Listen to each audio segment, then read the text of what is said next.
Bonjour, chers téléspectateurs de R7. Bienvenue à notre chronique de ce jour. Je suis Didier Moueni Ivolo, membre du CRC et présentateur de la chronique. Ce temps d'échange avec les Congolais euh, au Congo-Brazzaville et partout dans le monde, mais aussi avec les Africains et tous ceux qui sont vraiment concernés par le sujet de l'Afrique et du Congo pour que nous puissions avancer sur des thématiques qui concernent nos pays et surtout nos populations, puisque si nous sommes là, c'est euh, grâce à notre population pour les édifier, les éclairer et échanger avec eux. Aujourd'hui, pour la chronique de ce matin, je vous propose de réfléchir autour d'un thème qui est tout récent, puisque nous sommes encore au mois, nous sommes encore à la première semaine de la rentrée scolaire qui a commencé le 2 octobre euh, dans notre pays, mais dès le premier, certains déjà partaient à l'école. Il y a eu quand même un vent de panique sur notre pays, le Congo, un vent de panique autour de cette rentrée scolaire qui mériterait quand même qu'on s'y attarde un peu, puisque il y a une unanimité que cette rentrée restera dans les annales de l'histoire de l'éducation nationale dans notre pays comme une année catastrophique où, une fois de plus, le pouvoir de Denis Sassou Nguesso, qui déjà souffre de la médiocrité sur les questions d'énergie, hein, pas d'eau, pas d'électricité. L'eau qui sort du robinet ressemble plutôt à du cappuccino. Hein, nous, quand on était enfant, on aimait bien prendre du lait avec du Nescao. Et donc, voilà, maintenant, on n'a plus besoin d'avoir le lait et le Nescao puisque le pouvoir nous le livre par les robinets. Donc, ce pouvoir a déjà montré ses incompétences sur des questions de santé. On a vu le fonctionnement de nos hôpitaux, où on nous a fait croire que on a construit 12 hôpitaux dans les 12 départements du Congo et que ce sont des hôpitaux de renommée internationale. Écoutez Denis Sassou Nguesso parler, écoutez Coline Makosso parler, sauf que lorsque Denis Sassou Nguesso et toute sa famille sont malades, lorsque Coline Makosso et les siens sont malades, même la moindre toux, ils filent à l'étranger pour aller se soigner, mais ils vous font croire qu'ils ont des hôpitaux de renom. Je vous rappelle, et je vous l'ai déjà dit, que le vice-président, il y a quelques années, le vice-président nigérian, qui s'était rendu en Allemagne pour se soigner, a été sorti par les Nigérians de l'Allemagne en lui disant Every day in TV, you talk about hospital in our country. Hein, ils lui reprochent, ils disent, mais tous les jours à la télé, monsieur le vice-président, on vous voit parler des hôpitaux de renommée internationale au Nigeria. Et comment se fait-il que vous êtes malade, au lieu de vous soigner là-bas, vous vous soignez dans, vous venez en Allemagne. Et croyez-moi, les vidéos existent sur Internet, sur YouTube, où il a été sorti de l'hôpital, jeté dehors, et on lui a dit, tu prends l'avion, tu rentres au Nigeria, tu es soigné dans les hôpitaux que tu vantes tout le temps. Donc, le pouvoir de Brazzaville aussi, c'est pareil. Ils ont, semble-t-il, construit des hôpitaux.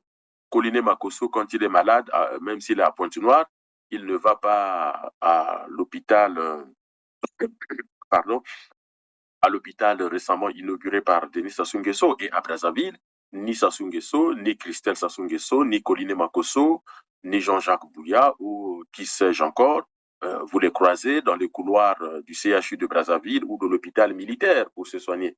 Ils vont tous au Maroc, en Afrique du Sud, en Espagne. Ils boudent un peu la France, puisqu'en France, ils sont maintenant un peu exposés. Donc, on a vu toute cette ligne de médiocrité. Et cette semaine de la rentrée scolaire, qu'est-ce qui se passe? Eh bien, repetitabis, même au niveau de l'éducation nationale, c'est-à-dire préparer la rentrée scolaire, les gens ne sont pas capables. Alors, une question que j'allais poser à la fin, que je pose dès le début ici, en quoi ce pouvoir est-il capable de régler un seul problème des Congolais? Donnez-moi un seul problème que ce pouvoir a résolu et a apporter à la population congolaise une satisfaction totale. Totale en un instant T, puisque nous savons tous que la satisfaction est relative.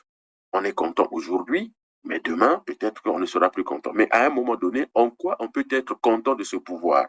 Et d'ailleurs, j'ai demandé plusieurs fois à débattre avec les ministres, les responsables du PCT, les responsables congolais. Il faut créer des débats au lieu de se cacher.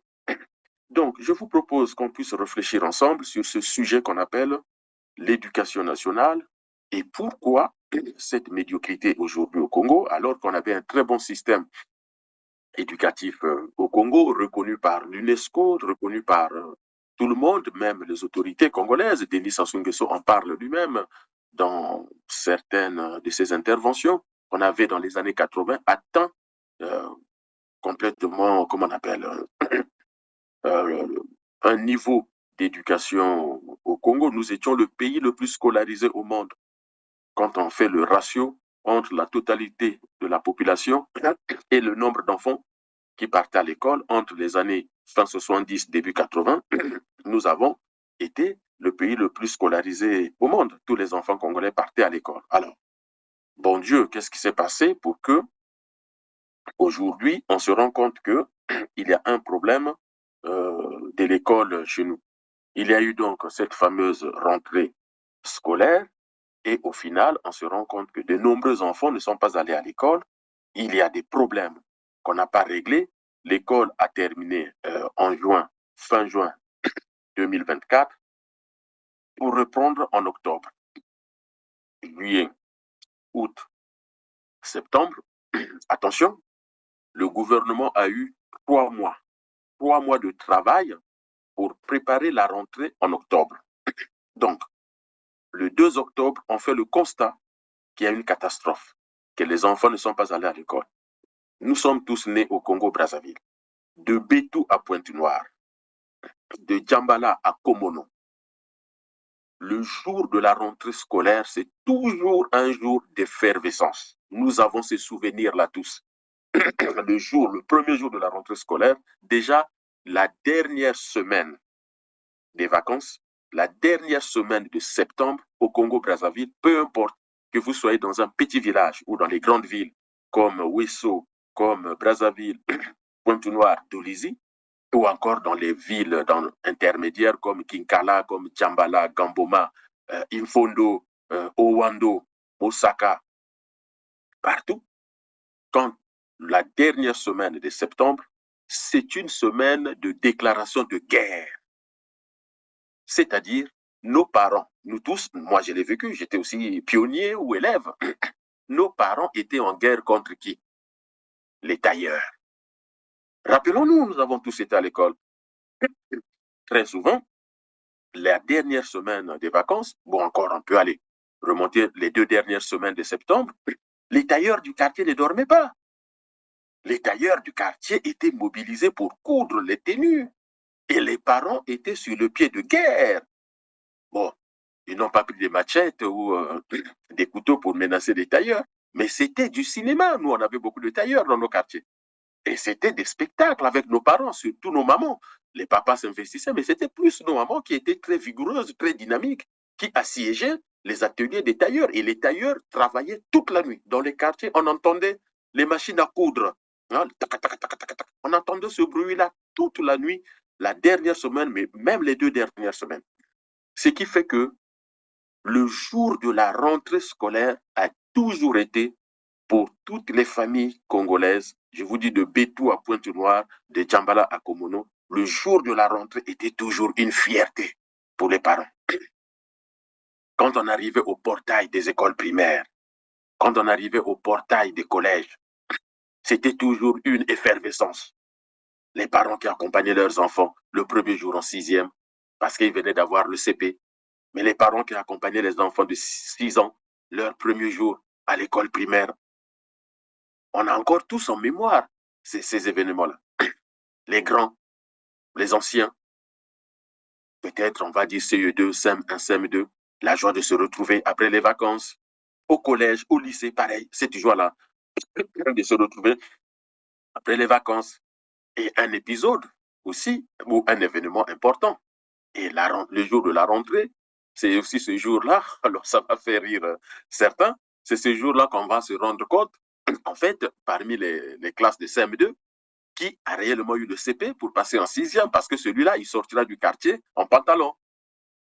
Et ceux qui ont raté le CP, bon, c'est pas glorieux, c'est pas joyeux, c'est compliqué, c'est difficile, mais il y avait parfois la honte de remettre sa culotte de l'école primaire pour aller à l'école. Bon, souvent, on cherchait à sortir par des chemins détournés. Les jeunes filles, pareil, on découvrait hein, le monde du collège et tout. Et puis, pareil, le premier jour de la rentrée, entre les troisièmes et les secondes, c'est là où on découvrait aussi dans le quartier qui avait eu, alors moi j'ai eu le BMG, c'était, voilà, qui avait eu le BMG. Ce jour-là, on va voir si c'est kaki, je crois, oui, c'était kaki ou encore les filles bleu ciel, bleu de nuit. Et donc, c'était vraiment un moment magique qu'on a tous vécu. Ce sont des souvenirs inoubliables qu'on a vécu. Et puis la joie de retrouver le corps enseignant de l'école primaire au lycée. Hein. C'est la joie de retrouver le corps enseignant, de découvrir les emplois du temps, d'aller voir qui sera notre prof de mathématiques, de physique, de biologie. À l'époque, on parlait de biologie. Ah, c'est qui le prof de philo? Et moi, je me souviens, je quitte la troisième pour le lycée, la découverte de la philosophie. Oh là là, un grand mot. Hein? Notre prof de philosophie. Et quand on rentrait, on disait, ah, on a eu le cours de philosophie. Ah bon? On vous a parlé de qui? Oh non, mais de Socrate. Ah tiens, mais c'est qui Socrate? On appelle ça dans une société les rites de passage et les rites d'initiation. Et je l'explique avec beaucoup d'enthousiasme, mais parce que j'ai encore les émotions de l'élève que j'ai été depuis l'école primaire, collège et lycée, mais aussi de l'étudiant que j'ai été à l'université Marangwabi. Ce sont des émotions uniques dans la vie d'un être humain. Dès lors que nous avons quitté les sociétés traditionnelles, dès lors que nous avons quitté le nzo, le ngata, le moka, et que nous nous sommes plongés dans la société par le biais de l'école primaire, collège et lycée, nous sommes entrés dans, dans autre chose. Parce que dans la famille, on nous apprend les rites de la famille, les normes de la famille, les habitudes. Je vous ai parlé du sociologue Bourdieu, hein, les sociologues spécialistes de la sociologie de la famille ou encore des sociétés parlent des habitudes, des habitus, des comportements, ce qui est autorisé, ce qui est interdit. Ils nous parlent même des périmètres, le dedans et le dehors, des limites. Donc, Bourdieu parle des habitus, qui est une habitus de classe, on peut dire aussi de famille. Donc, quand on quitte la maison, eh ben, il y a plusieurs enfants qui quittent leur maison pour se rassembler dans ce lieu unique de la République qu'on appelle l'école. Et c'est dans ce lieu-là qu'on commence à faire société. La société ne commence pas par la famille. Une famille reste chez elle. Hein. Elle peut s'isoler, elle peut être autosuffisante si elle veut. Et vous avez comme ça des familles qui s'isolent de tout le monde. Mais dès lors qu'on veut faire société, eh ben, il faut qu'on se mette d'accord sur les règles hein, en société. Je n'irai pas sur ce chemin. Je vous dis, l'exemple le plus symbolique, c'est le code de la route. Chacun peut avoir une voiture chez lui, dans sa parcelle, dans sa cour. C'est sa voiture. Il est chez lui, avec les siens. Mais s'il veut conduire ce véhicule dans l'espace public, dans l'espace extérieur, dans l'espace de tout le monde, des communs, de tous, il faut se mettre d'accord comment tous ces véhicules vont cohabiter les uns à côté des autres, les uns avec les autres. Eh bien, il y a ce qu'on appelle le code de Rousseau. Mais le code de Rousseau, mais nous l'entendons comme code de la route. Mais la route, c'est quoi? La route, c'est aussi la route de la vie. La route a pour synonyme aussi le chemin. Donc, le code de Rousseau peut être interprété comme un ensemble des règles que l'on doit respecter dans la vie de tous les jours dès lors que nous sommes nombreux. Il faut donc un codage. Sans codage, on ne peut pas vivre. Alors, il y a un philosophe qui avait dit la propriété, c'est le vol. Oui, mais sauf que il faut quand même qu'il y ait, il faut quand même s'approprier certaines choses. C'est ma chemise, c'est pas la chemise de l'autre. Et donc, l'autre ne peut pas venir m'arracher ma chemise comme ça. Donc, le code de la route nous établit les règles de fonctionnement. Et l'école, c'est ce lieu-là que nous commençons, tout enfant, à apprendre ces codes-là. Donc, à l'école primaire, on va nous apprendre certaines choses. Au collège, d'autres choses. Au lycée, on ajoute une dose et on finalise à l'université. Et puis, ceux qui suivent la voie professionnelle, eh ben, ils auront aussi des choses pour les former en tant que professionnels. Or, je le disais tout à l'heure, cette rentrée scolaire, patatras. On apprend que certaines écoles, je crois que c'est l'école de Moutabala, si je ne me trompe pas, sur 600 élèves, 7 élèves seulement se sont présentés. 7 élèves sur 600. Donc, 7 élèves vont avoir accès à l'instruction que 593 n'auront pas. Et croyez-vous que les 7 élèves qui vont être instruits seront en capacité de gérer les 593 qui restent? Comment ils vont fonctionner? Puisqu'ils n'auront plus le même code. Par extrapolation, je peux parler de la situation du pool, par exemple. Au pool où Denis Sassou Nguesso et ses lieutenants passent plus de temps à faire la guerre, à détruire et à détruire, et personne ne pense aux institutions dans le pôle. Et on vous fait croire que parce qu'il y a le préfet, le sous-préfet, les députés, et d'ailleurs, des fois, on ne fait même pas les élections là-bas parce qu'on a créé trop d'insécurité par l'État lui-même, et les enfants ne vont plus à l'école. Mais ces enfants-là, demain, pour interagir avec les autres membres de la société congolaise, ils auront maîtrisé quoi? Il y a des vidéos qui existent où on voit ces enfants dans le pool à l'âge de 10 ans qui ne parlent même pas des bribes de français. Et ça, c'est un cas unique au Congo. Jamais on a connu ça au Congo. Jamais un enfant congolais, peu importe le lieu où il vit, même au village, il partait à l'école. Et à 10 ans, 15 ans, il maîtrisait la langue française, la grammaire française, le vocabulaire, la conjugaison.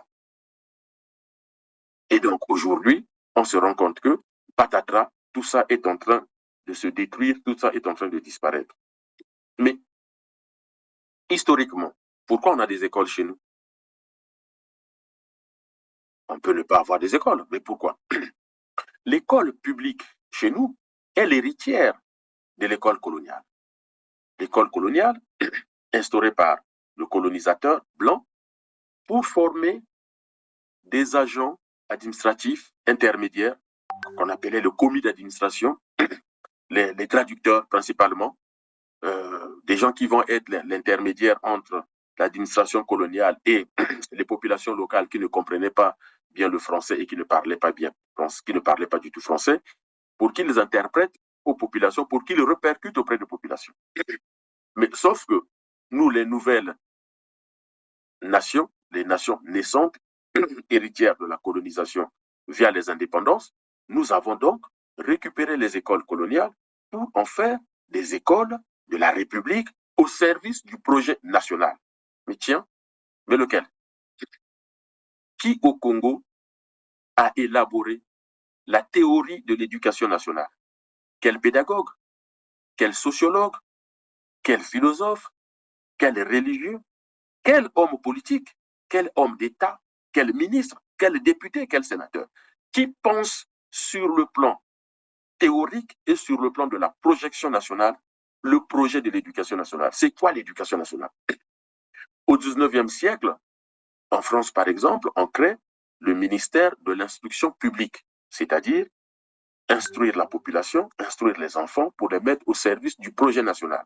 Donc, on va donc instituer une école qui va être laïque, une école où on va prôner les valeurs de la République, l'égalité entre les hommes et les femmes. On va enseigner les libertés individuelles et collectives, les droits de chacun à défendre ses intérêts, à défendre la communauté, mais aussi on va à l'école, dans ce lieu, apprendre à comment, à un niveau donné, les études des sciences de la nature, à l'époque, comme on le disait, après les sciences sociales et les sciences dites conventionnelles ou exactes, pour qu'on soit au service du projet. Qu'il s'agisse de l'école, de l'armée, la police, la gendarmerie, la santé, la lutte contre les maladies, la protection sociale, la lutte contre la délinquance juvénile, la lutte contre la corruption, tout ça, c'est un projet national. Mais ce projet national commence par la mission qu'on va donner à l'éducation nationale, c'est-à-dire comment on va former les citoyens. L'école primaire et le collège, on forme les citoyens, les futurs citoyens. Le lycée, l'université, on commence en plus de former les citoyens, former les futurs professionnels, peu importe les branches.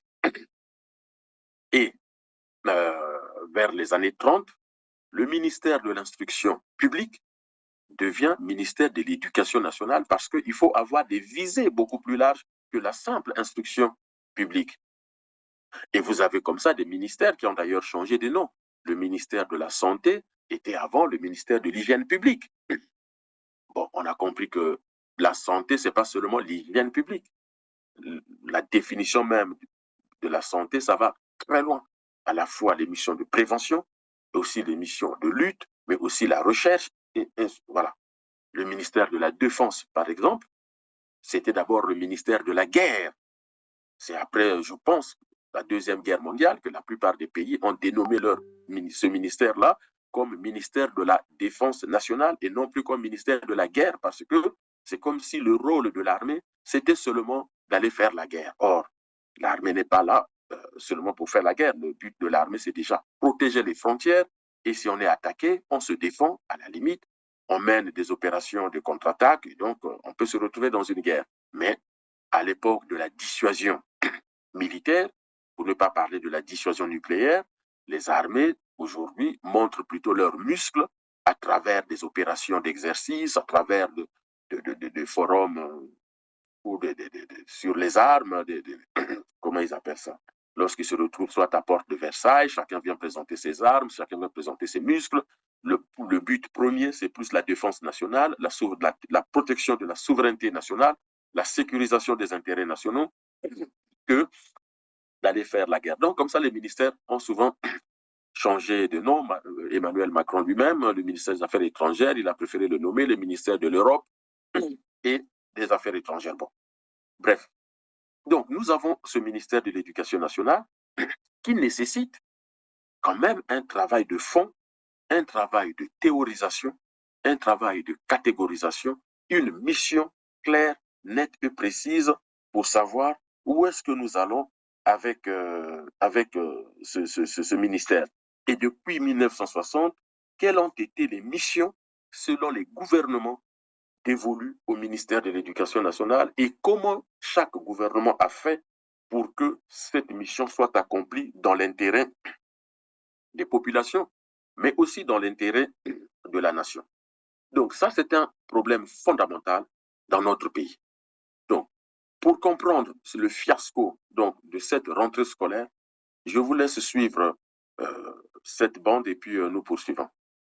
Joseph Moutabala, 7e arrondissement Filou. Sur 850 élèves attendus pour ce premier jour de la rentrée scolaire, à peine 7 qui se sont présentés au niveau de cet établissement. C'est le cas de Dieu merci, élève en classe de CE1, seul élève dans la salle en compagnie de sa maîtresse, en attente depuis plus de 2 heures, des autres apprenants. Les parents, ils n'ont pas encore acheté les cahiers par rapport aux sacs, donc ils ont dit que je dois patienter la semaine prochaine, que je dois commencer la rentrée. C'est mieux que je vienne d'abord pour venir voir la salle et pour venir d'abord, soit d'abord pour réviser avec les autres.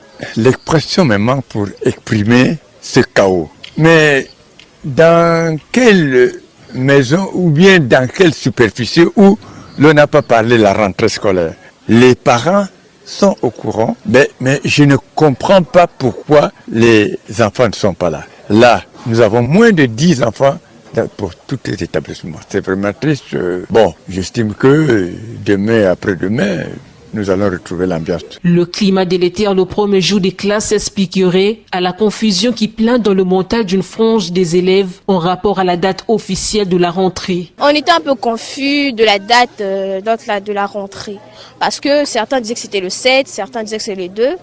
Mais je suis venue pour venir vérifier. Bon, le matin, on s'est juste présenté avec une dame d'histoire et un prof d'SVT.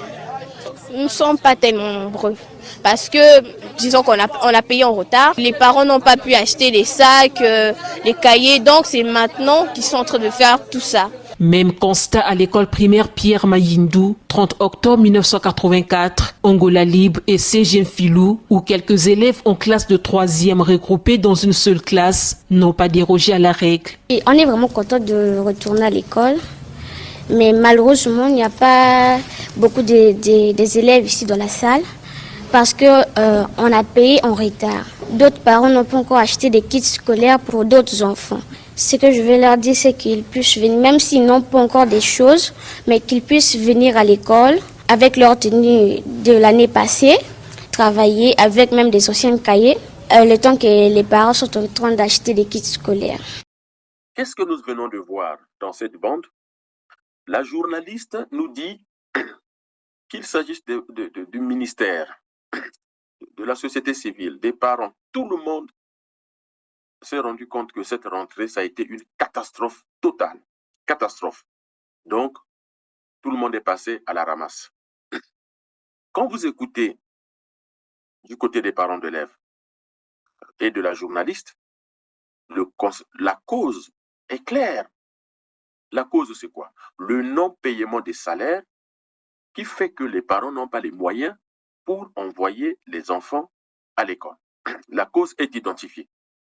Alors, lorsque vous écoutez du côté du ministre, le ministre impute le tort aux parents. Il dit quoi? Il interpelle les parents qui rencontrent des difficultés. Il dit bien, il interpelle les parents qui rencontrent des difficultés d'envoyer leurs enfants à l'école. Il dit les enfants sont retenus à la maison alors qu'il y va de leur avenir et de l'avenir du pays. Alors, ce ministre, je ne sais pas d'où il sort, je ne connais pas sa formation, son parcours de formation et son parcours professionnel. Il est dans ce que les psychologues et les psychosociologues appellent les injonctions paradoxales.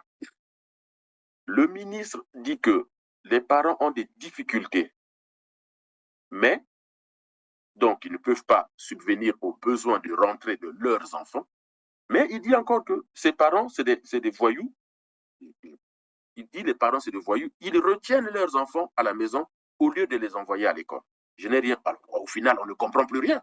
Soit le ministre dit que les parents rencontrent des difficultés pour envoyer leurs enfants à l'école. Alors, donc, dans ce cas, on tombe dans le domaine de ce qu'on appelle les politiques publiques et les politiques sociales. Et ça, c'est le rôle du gouvernement.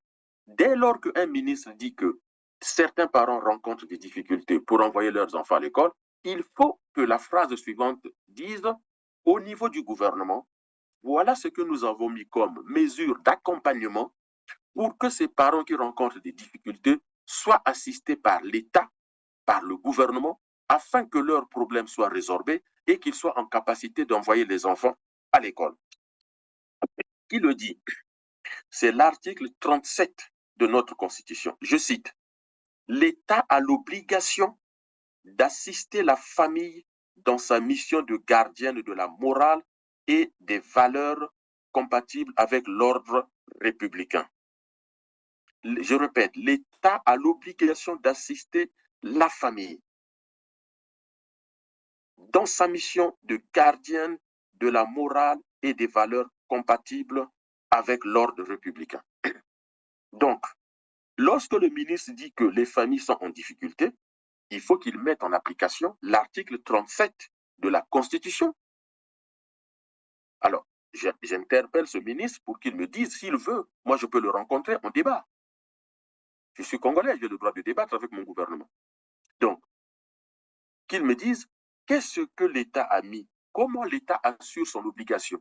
D'ailleurs, il faut que les syndicats, et là, je m'attaque aux syndicats, il faut que les syndicats des parents d'élèves, les associations de parents d'élèves, obligent l'État à appliquer l'article 37 de la Constitution. Il faut que les syndicats de l'éducation nationale attaquent leur ministère. Quand je dis attaque, je dis attaque de façon intellectuelle, le convoquent au débat avec les syndicats, avec les représentants des parents d'élèves, pour dire, puisque vous avez dit que ces parents-là rencontrent des difficultés, vous ne pouvez plus les accuser de retenir les enfants à la maison. Retenir veut dire une action consciente des familles refusant d'envoyer les enfants à l'école. C'est ce que ça veut dire quand le ministre dit, oh, les familles ne le retiennent pas. puisque tout le monde reconnaît que les familles rencontrent des difficultés. Donc, il faut traiter les difficultés des familles pour que ces familles-là soient en capacité de prendre en charge les enfants et les envoyer à l'école. D'ailleurs, l'article 29 de notre Constitution dit que l'État assure l'épanouissement de la jeunesse. À ce titre, il garantit notamment le droit à l'éducation et l'égal accès à l'enseignement et à la formation. La scolarité obligatoire jusqu'à l'âge de 16 ans, l'article 29. Donc, au titre de ces deux articles de notre Constitution, le premier responsable et l'unique responsable de ce fiasco s'appelle l'État congolais, s'appelle le gouvernement Koliné Makosso, s'appelle le président Denis Sassou Nguesso. N'allez pas chercher un autre responsable. Gouverner, c'est prévoir, mes chers compatriotes. Gouverner, c'est prévoir. Qu'est-ce que Denis Sassou Nguesso, Koliné Makosso et leur ministre de l'Éducation nationale ont fait pendant le mois de juillet, août et septembre? Ils viennent expliquer aux Congolais comment ils ont préparé la rentrée scolaire. La rentrée scolaire se prépare. Quand Sassou voyage, il se prépare. Il choisit le costume qu'il va mettre. Entre autres costumes, il choisit un costume, il choisit une chemise, et on prépare son avion. Vous connaissez l'adage. Qui veut aller loin prépare sa monture. Si nous voulons que le Congo soit émergent en 2025, mais avec quel système d'éducation nationale? On n'émerge pas comme ça. Donc, il faut que ces trois entités, président de la République, gouvernement, Premier ministre, ministre de l'Éducation nationale, viennent expliquer, viennent débattre avec les Congolais sur ce fiasco. C'est un fiasco inadmissible. On ne peut pas se contenter de dire les parents n'ont pas d'argent, donc voilà, passe ton chemin. On ne peut pas se contenter de dire que les parents retiennent les enfants. Monsieur le ministre, il y a là une incompétence notoire et manifeste de votre part. Et l'incompétence qui est descendante depuis le président de la République, le Premier ministre et le ministre de l'Éducation nationale. On ne peut pas blâmer les parents dès lors que le ministre lui-même fait le diagnostic que ces parents rencontrent des difficultés. Et les parents et la journaliste vous disent bien que ça fait 3 mois, 4 mois, 5 mois, on ne paye pas les salaires, donc on n'a pas l'argent. Que vont faire ces parents-là? Eh ben, ils doivent aller braquer les banques. Ils doivent aller voler 100 millions dans une entreprise chinoise. Ou ils doivent aller braquer la maison de quelqu'un pour avoir l'argent pour s'occuper des enfants. Alors, je ne vais pas dans ce chemin-là, mais je vous dis déjà que là, on appelle ça la fabrique de la délinquance par le pouvoir, par le système. Le système en place fabrique les futurs délinquants. Parce qu'en renvoyant la responsabilité aux parents et non pas à l'État, qui a les caisses publiques, qui a la caisse publique, qui a les finances publiques pour régler ce problème-là, le ministre ne se rend même pas compte. Est-ce que vous avez des ministres dans ce pays? Est-ce qu'il connaît son travail? Donc, si nous appliquons juste la Constitution, nous comprenons que la responsabilité incombe à l'État de préparer la rentrée scolaire. Je vais vous montrer quelques photos des écoles au Congo.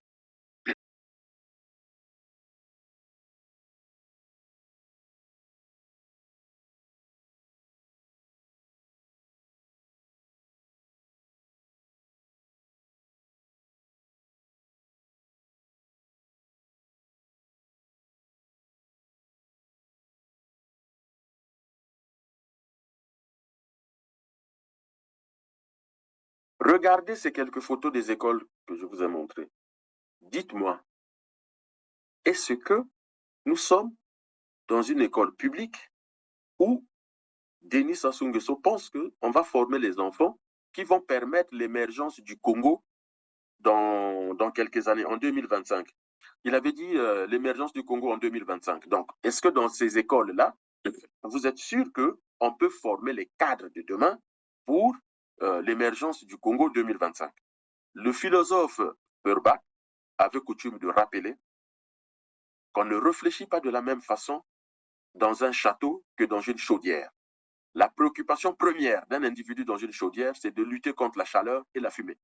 Alors que la préoccupation de celui qui est dans un château, ben, il a l'air frais, il est content, donc sa structure psychique peut être concentrée sur les apprentissages. Regardez ces écoles, regardez l'état des murs. Regardez l'état des fenêtres. Et dans la photo, vous voyez bien, le ministre de l'Éducation nationale visite une école avec le toit qui est abîmé. Vous regardez le plafond, il y a une partie qui est prête à tomber et ça pouvait même tomber sur lui. Est-ce que ce ministre est sérieux? Est-ce que nous sommes sérieux avec nous-mêmes? C'est très important que nous puissions réfléchir sur l'avenir de notre pays. Qu'est-ce que nous voulons et comment nous allons procéder? Le bricolage, c'est très dangereux. L'éducation nationale, ce n'est pas les maillotos. Ce n'est pas les maillotos. La politique non plus, ce n'est pas les maillotos. Je crois que c'est D'Acosta qui disait, mais c'est dommage, hein, on a fui ce pays parce que les médiocres sont venus prendre le pouvoir et ont commencé à enquiquiner les gens. Je suis né ici, mais j'ai dû le quitter parce que des êtres médiocres ont accédé aux combines du pouvoir. J'ai dû quitter ce pays pour sauver ma vie parce que des êtres médiocres accédant aux combines du pouvoir ont mis en péril la vie de cadres formés au niveau le plus élevé de l'université qui sont rentrés au pays pour se mettre au et qui ont dû fuir en face de ces êtres médiocres. 25 ans après, je rentre et je trouve ces mêmes êtres en face de moi, prêts à dicter au peuple toujours la même médiocrité, toujours le même goût du crime. Et ça, c'est insupportable. Et Yomi enchaînait en disant, le vol, hier dans nos cultures, était sujet de moquerie, de raillerie et même de bannissement, est devenu une valeur cardinale que tout le monde applaudit. Mais oui, c'est ça le problème. Aujourd'hui, force est de constater que le vol, qui était dans notre société un phénomène de honte pour la famille et de bannissement au sein de la tribu, devient une source naturelle d'enrichissement.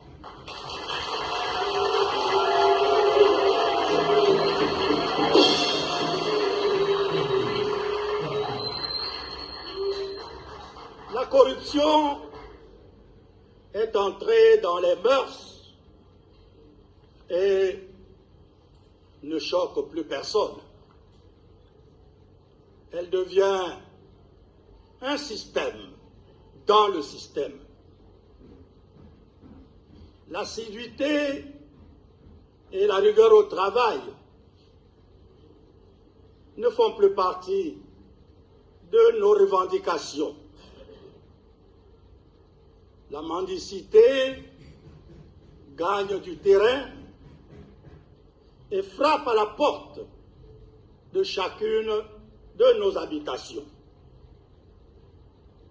Elle devient un fléau social.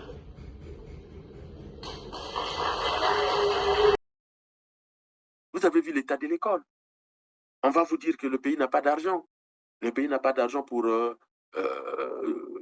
remettre de la peinture, faire des travaux de rénovation ou construire même d'autres écoles. Mais je vais vous dire, le pays a l'argent. Oui, le Congo a l'argent. Vous voulez savoir où est l'argent? Regardez ces photos.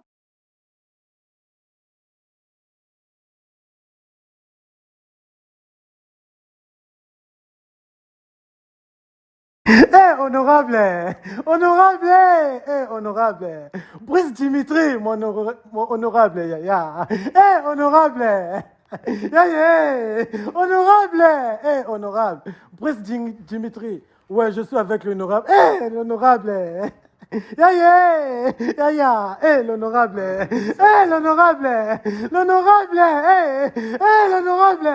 l'honorable, aïe, l'honorable, l'honorable, Yaya, Brice Dimitri, Brice, l'honorable, c'est fini pour moi, c'est fini, l'honorable, voilà, je suis avec l'honorable, coupez, ne regardez pas, coupez. Qu'est-ce que nous venons de voir dans ces photos? les enfants des dignitaires congolais qui ont des valises d'argent chez eux. L'argent donné. Donc, qu'est-ce qu'on vient de voir dans ces photos?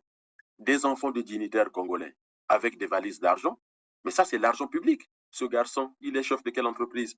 C'est l'argent qui sort du trésor public, affecté à l'administration de son père et qui finit à la maison. Là, vous voyez, le Gabonais à qui on a donné 2 milliards. Mes chers compatriotes, soyons sérieux. Et moi, quand je vous parle, au CRC, on est vraiment très, très, très sérieux. 2 milliards de francs CFA qu'on vient de donner à un Gabonais. Combien d'écoles on peut mettre les tables, bon, la peinture, les classes, le matériel pédagogique, le matériel didactique.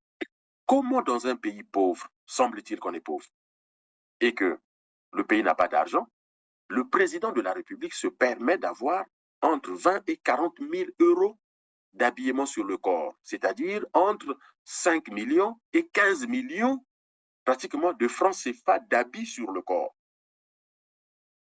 Si au lieu d'un costume à 8 000 euros, 12 000 euros, ça supporte un costume à 500, 600 euros, qu'est-ce que ça changerait dans sa vie? Est-ce que quelqu'un a dit qu'il mourra très vite? Mais Denis Sassou Nguesso, Colline Makosso, Isidore Vuba, Honoré Saï, mais tous ces gens ne doivent pas oublier qu'ils ne sont pas nés dans des familles riches. Donc, qu'ils ne soient pas riches aujourd'hui, ça change quoi dans leur vie? Qu'est-ce que ça va changer? Moi, il faut que quelqu'un m'explique qu'est-ce que ça va changer dans la vie d'un président de la République s'il ne pille pas les caisses de l'État? En fait, c'est quoi? Qu'est-ce que le pillage des caisses de l'État leur apporte? Regardez-les. Ça, ce n'est pas plus intelligent parce qu'il est milliardaire. Christelle Denis Sassou Nguesso n'est pas plus intelligent que nous alors qu'il est milliardaire. Edgar Sassou Nguesso, qui s'achète 80 chemises, une centaine de costumes, mais il n'est pas plus brillant que nous. Sinon qu'il vienne débattre avec nous et vous verrez s'ils ont des arguments même par rapport au Congo. Donc, il faut qu'on lutte contre cette accumulation pulsionnelle et narcissique de la richesse matérielle. C'est grave, c'est dangereux. Lorsque le pouvoir court après l'accumulation des richesses matérielles et de façon narcissique et pulsionnelle, ça donne les résultats des écoles que nous avons, c'est-à-dire l'argent est ailleurs et non pas dans l'éducation nationale. Ça, il faut un grand débat national et au CRC, on y travaille. Et c'est pour cela que je peux, en tant que porte-parole du CRC, venir devant vous, animer la chronique et vous expliquer les choses. Et vous vous rendez bien compte que nous sommes suffisamment avancés. Si demain nous arrivons au pouvoir, croyez-moi, ça ne sera pas facile, ça sera difficile, mais nous savons. Et nous sommes prêts parce que nous savons ce qu'il faut faire.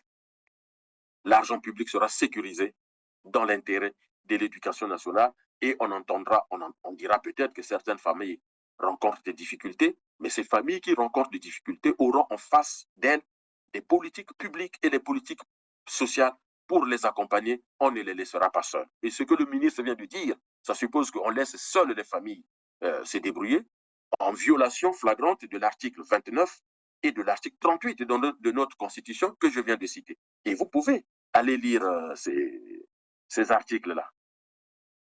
Mais pourquoi notre école est abandonnée de cette façon? Vous savez pourquoi? Ben, c'est le propre des dictatures. Le propre de la dictature, c'est de détruire toute forme d'institution solide. Barack Obama, quand on lui a posé la question, pourquoi l'Afrique est dans cette situation, l'Afrique est médiocre? Il a dit parce que les Africains choisissent des hommes forts et non pas des institutions fortes. Obama, je vous parle de Barack Obama, tout le monde se rappelle de ce discours-là. L'Afrique a besoin d'institutions fortes et non pas des hommes forts. L'exemple, c'est encore les États-Unis qui nous les donnent après Barack Obama. C'est le saccage du Capitole. S'il s'agissait seulement d'avoir un homme fort, ce jour-là, Trump restait au pouvoir parce qu'il fallait éviter l'investiture de Joe Biden. Or, les institutions ont fonctionné correctement. Il y a eu du saccage, il y a eu des blessés. Je ne me rappelle plus s'il y a eu des morts, mais il y a eu des blessés. Mais je vous dis, regardez cette image, vous verrez. Vous regardez, ceux qui peuvent retomber sur l'image, vous regardez. L'agent de police noir qui fait face aux manifestants dans le Capitole, à un moment donné, il a un éclat de génie où il se dit, parce qu'il reculait, les manifestants avançaient, il va faire de sorte qu'ils puissent concentrer l'attention des manifestants sur lui. Ils vont le suivre et il va emmener les manifestants, parce que la foule, les psychosociologues l'expliquent mieux que moi, le problème de la foule, c'est que le degré d'organisation est proche de zéro. C'est pour cela que souvent on a peur de la foule, parce que la foule, il n'y a pas de leader, donc les gens ne réfléchissent plus, ils vont comme ça. La foule fonce.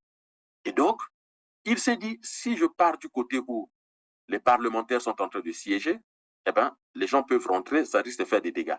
Il les conduit dans une voie secondaire pour que là où étaient les sénateurs, ils ne puissent pas être dérangés et qu'ils soient en sécurité. Et ça, on appelle ça porter les habits d'une institution. Donc lui, il n'a pas eu besoin de Nyangambwala, de Dominique Okemba, de Denis Sassou Nguesso pour lui dire ce qu'il faut faire. Il connaît son job et il sait que je dois protéger l'institution.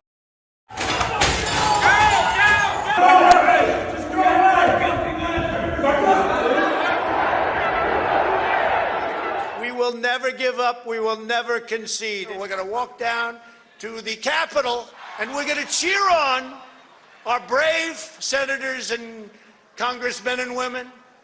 And we're probably not going to be cheering so much for some of them, because you'll never take back our country with weakness. You have to show strength and you have to be strong.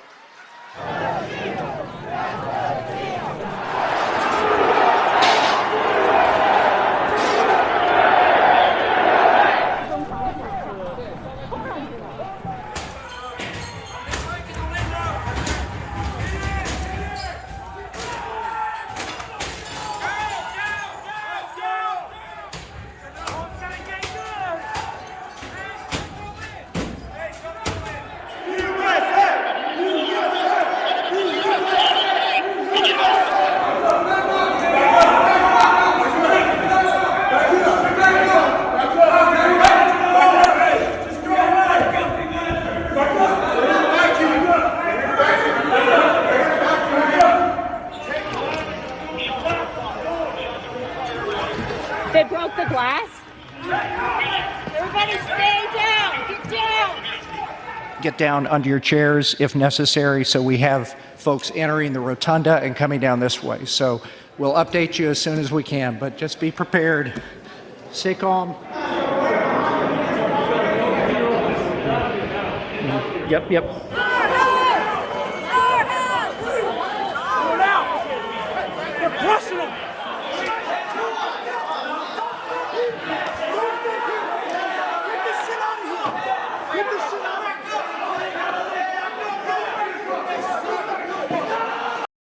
Deuxième exemple, le patron du FBI. Écoutez-le. Qu'est-ce qu'il dit? Vous avez osé défier la démocratie américaine. Vous êtes entré dans le Capitole et vous l'avez saccagé, le symbole de notre démocratie. Nous avons des caméras partout. Nous avons vu vos visages. Nous allons vous traquer. Nous viendrons vous chercher. Vous serez arrêtés. Vous serez jugés. Vous serez condamnés et vous serez envoyés en prison par la justice. Je vous laisse aller voir les peines. Personne ne prend une peine de moins de 5-10 ans. Tous prennent des peines de 10-15 ans fermes. Ça, on appelle ça une institution. Mais regardez chez nous. Nous avons des hommes forts. Ce gamin qui monte la mallette d'argent. Mais le procureur de la République, s'il fait son travail en tant qu'institution, il l'appelle gentiment. Jeune homme, viens m'expliquer où est-ce que tu as eu cet argent. Le président de la République, dans les danses, qui donne des liasses d'argent. Mais il faut mettre en place une brigade financière au Congo. La centrale d'intelligence et de la documentation le conforte pour dire, bon, d'accord, vous êtes président, mais la loi ne vous autorise pas de faire ça. Donc, dites-nous où est-ce que vous trouvez des millions. Quels sont vos revenus? La fille de Dominique Okemba qui dit, j'ai donné 1,5 milliard à mon copain. C'est peut-être vrai, mais elle doit être convoquée. Tout ça, c'est de l'argent qui manque pour notre éducation nationale. C'est tout ça. Vous voulez que l'argent vienne d'où? Lorsque l'argent arrive au trésor, encore que si ça arrive au trésor, et au trésor, on a la loi finance. Et en fonction de la loi finance, on va financer tel ou tel budget. Les budgets de l'éducation nationale, tiens, parlons-en. J'ai essayé de regarder, j'ai dit, mais pourquoi tout ça? Le budget de l'éducation nationale, En 2021, c'était à peu près 280 milliards de francs CFA. En 2022, on a 307 milliards de francs CFA. En 2023, on a 340 milliards de francs CFA. Et dans mes recherches, je découvre aussi qu'il y a une organisation internationale qu'on appelle le Partenariat mondial pour l'éducation, qui a son siège à Washington, qui, dont certains responsables sont venus au Congo le 19 mars 2024. Et à cette occasion, ils ont rencontré le ministre de l'Éducation nationale et son homologue de l'enseignement technique, et le Congo a obtenu 15 millions de dollars, soit 9 milliards 64 millions 637 250 francs CFA, je répète, 9 milliards 64 millions 637 250 francs CFA en vue de contribuer au renforcement du système éducatif au Congo. Question, qu'est-ce qu'on a fait de tout cet argent? Donc, on a 340 milliards à peu près de francs CFA du budget national, plus 9 milliards donnés par cette ONG qui, en fait, l'ONG a pour objet de venir en aide au gouvernement des pays pauvres pour que ces gouvernements continuent à bien s'occuper des enfants et notamment la scolarisation des filles. Ça, c'est aussi un vaste sujet qu'on pourrait aborder une autre fois dans une autre chronique. Et donc, nous, on a déjà l'argent, mais on nous donne encore l'argent. Mais à un moment donné, il faut quand même que ces deux ministères nous rendent compte de l'utilisation de l'argent. Juste nous dire comment on a utilisé cet argent pour préparer la rentrée scolaire de 2024. En 2024, aussi, la loi finance prévoit un budget. Donc, qu'est-ce qu'on a fait de cet argent-là? Ça, c'est des questions, il faut qu'on en débatte. Moi, je veux bien rencontrer les deux ministres pour débattre avec eux. Donc, je disais que le propre d'une dictature, c'est détruire toutes les institutions. Et en le faisant, la dictature déstructure la société et crée comme ça des zones d'instabilité. Je vous donne deux exemples. Les deux institutions pour construire une nation, les deux institutions les plus importantes, il y a l'armée, parce que ce sont des gens en armes, hein, les militaires, les gendarmes, les policiers, on peut les mettre tous ensemble. Ils sont là pour sécuriser la société, protéger la démocratie, protéger les institutions, protéger la souveraineté nationale. Donc, que le pays ne soit pas fragilisé. Or, Sassou a détruit notre armée. Il a créé une armée dans une armée. Et même pire, non seulement que Sassou crée une armée dans une armée, c'est-à-dire qu'il a son armée à lui, il le dit pendant la conférence nationale, il avait 800 militaires à sa solde qui pouvaient arrêter les choses à tout moment. Donc, ça suppose que ce monsieur est une vraie menace depuis longtemps. Comment un président de la République peut dire « Moi, j'ai 800 personnes qui m'obéissaient à moi ».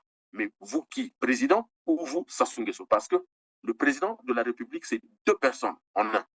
Le président en tant que... Non, l'être humain en tant que tel, c'est-à-dire Denis Sassou Nguesso, le père de X, le mari de 30 femmes, et le président de la République, c'est-à-dire celui qui incarne la République, la nation, l'État, et qui est garant qui est garant des libertés individuelles et collectives, et qui est garant de l'indépendance de la justice, et qui est là pour appliquer la Constitution. Il a prêté serment qu'il appliquerait la Constitution. Donc, ce monsieur, il a déstructuré l'armée, il a créé ses propres milices à sa solde, mais pire encore, le directeur de la sécurité présidentielle, Oboa, je crois, il y a un document qui circule, prend, je ne sais pas s'il faut appeler ça décret, loi, circulaire, pour créer une force spéciale à sa solde, c'est-à-dire qui n'obéirait qu'à lui. Vous voyez dans quel genre de pagaille, de poubelle nous sommes? Moi, je comprends qu'il y ait des poubelles partout, puisque même l'État est devenu une poubelle. Et à ce titre, l'armée républicaine est fragilisée, déstructurée, anéantie totalement, et notre armée, ne peut plus remplir ses missions régaliennes de protéger notre pays et de protéger nos institutions. La preuve, quand un dictateur se maintient au pouvoir, c'est parce que les institutions ont été affaiblies ou tout simplement détruites. Deuxième institution essentielle dans la construction de la nation, on y revient, c'est l'école. L'école qu'on est en train de détruire. Donc, ce que vous voyez là, ne vous leurrez pas. C'est un projet de Denis Sassou Nguesso de détruire le Congo. On ne peut pas faire mieux vous avez des philosophes, notamment chinois, qui ont souvent repris cela en disant, si vous voulez détruire un peuple, inutile de prendre l'armée, de prendre une armada. Non, il suffit de ne pas mettre l'école en place. N'envoyez pas ces enfants-là à l'école. Au bout de 20 ans, 30 ans, vous n'aurez que des ignares, vous aurez que des idiots et des imbéciles et vous allez les soumettre. Donc, c'est une stratégie de Denis Sassou Nguesso d'anéantir le niveau d'instruction parce que celui qui est instruit, celui qui sait, il saura comment se défendre. Et la preuve, Sassou a toujours détesté l'école, il a toujours détesté l'université. Yombi Opango n'est plus avec nous, paix à son âme. C'est Yombi, je crois, qui explique que Denis Sassou Nguesso voulait fermer l'école des cadets. On est tous contents de notre école des cadets. Beaucoup d'étrangers viennent étudier là. Mais Sassou voulait fermer l'école des cadets. Et quand Yombi lui a dit, mais tu ne peux pas fermer l'école des cadets, c'est quand même une école importante pour nous, mais même pour l'Afrique centrale. Il lui a dit, à quoi ça sert? Moi, je suis président, je n'ai pas été à l'école des cadets. Yombi lui a dit, d'accord, mais quand même, c'est une école qui a donné au Congo des grands officiers, des grands généraux, des grands officiers et 2 présidents de la République. Ngouabi et Yombi sont passés à l'école des cadets. Et d'ailleurs, c'est peut-être pour cela que Sassou Nguesso les déteste, comme il n'y en a pas, puisque lui, il n'a pas eu la chance de passer par cette école-là, mais c'est une école qui nous est très importante. Le CRC au pouvoir, cette école aura les moyens de fonctionner comme Saint-Cyr, comme les écoles militaires aux États-Unis. Il n'y a pas de sujet là-dessus. Nous aimons notre école, nous sommes fiers des cadres militaires qui sont formés par cette école-là, peu importe d'où ils viennent. Et donc ça, c'est une institution qu'il faut protéger. Mais il a failli le faire sauter. Donc vous voyez bien que dans un pays, quand on a détruit ces 2 institutions-là, le reste, ben, c'est la cour du roi Péto. C'est un boulevard qu'on a déblayé comme ça aux étrangers. Et on peut continuer comme ça. Il est en train de livrer notre pays. Il veut le vendre aux Rwandais. Il est déjà livré aux Ouest-Africains et autres. Même notre pétrole, on ne sait pas. Le PDG on nous dit le PDG de Coraf est ivoirien. Et vous voyez. Donc, si les institutions ne sont pas sécurisées, nous ne pourrons pas nous en sortir. Mais comme je vous le dis et je vous le répète, le CRC travaille sérieusement là-dessus. Autre chose qui fait qu'ils détruisent notre école. Tiens, vous vous souvenez de la prise de parole de Théophile Obenga? Théophile Obenga qui est souvent très critique vis-à-vis des gouvernements africains et aussi du gouvernement congolais.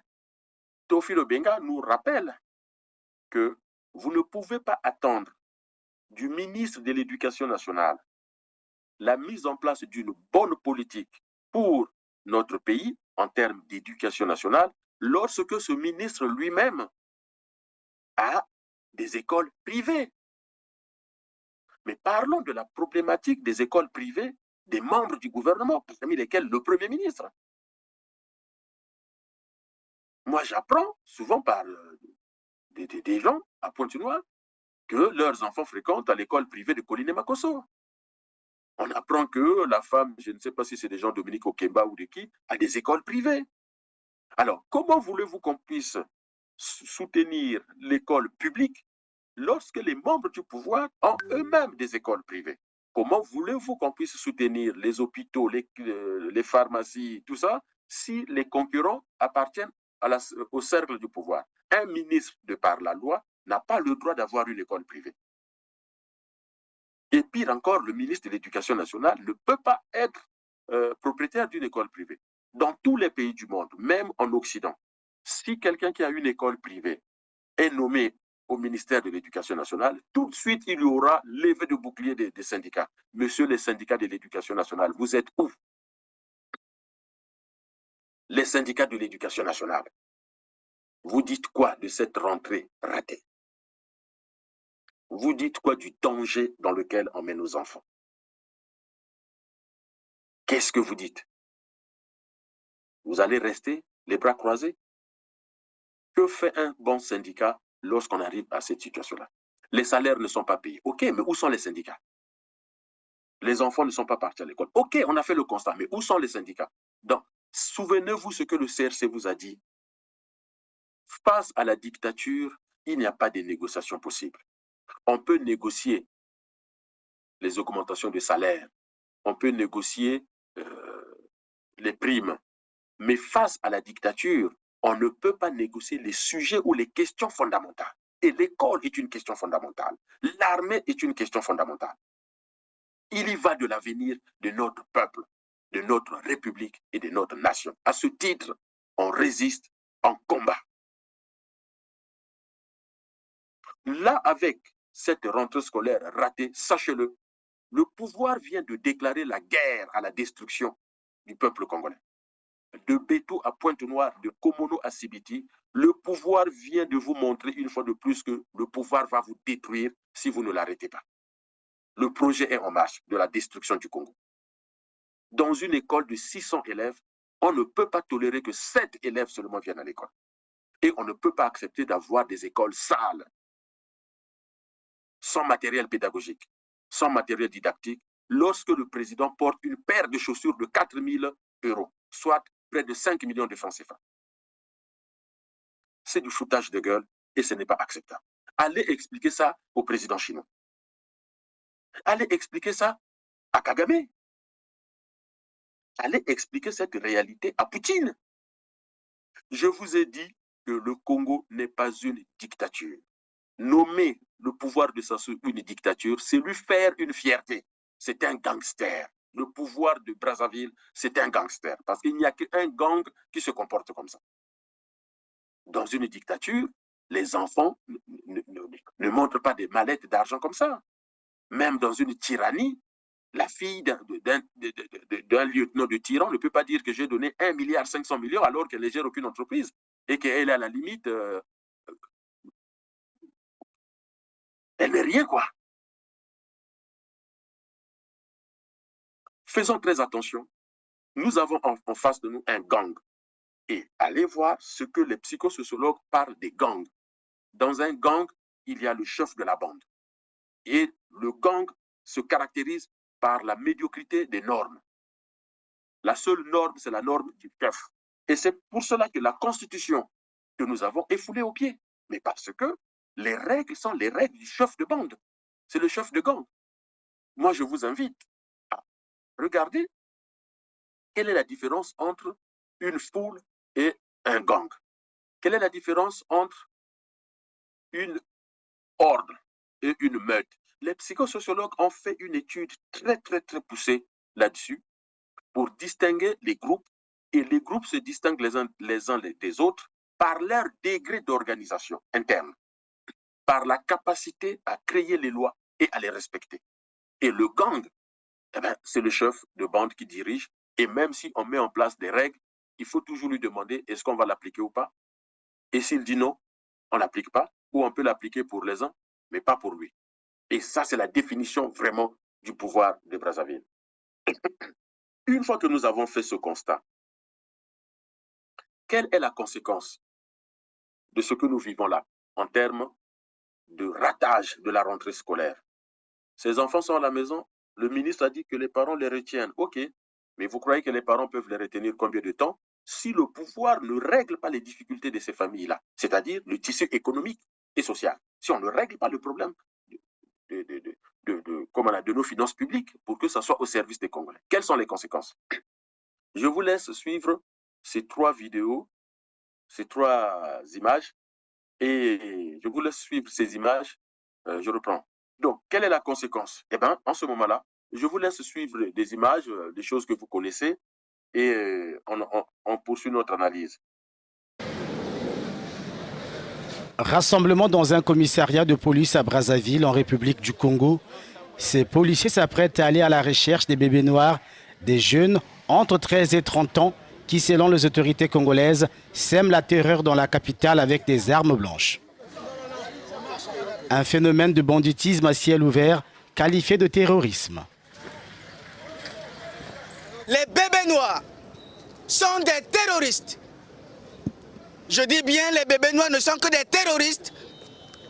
Ils tuent, ils pillent, ils violent les femmes. Des policiers passent à l'acte.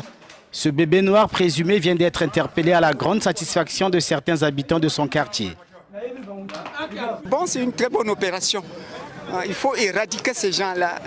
Il faudrait les détruire. Ils ne doivent pas être nuisibles pour notre population. Au-delà de la traque, des acteurs de la société civile pensent que l'éradication du phénomène passe par la réinsertion sociale de ces bébés noirs.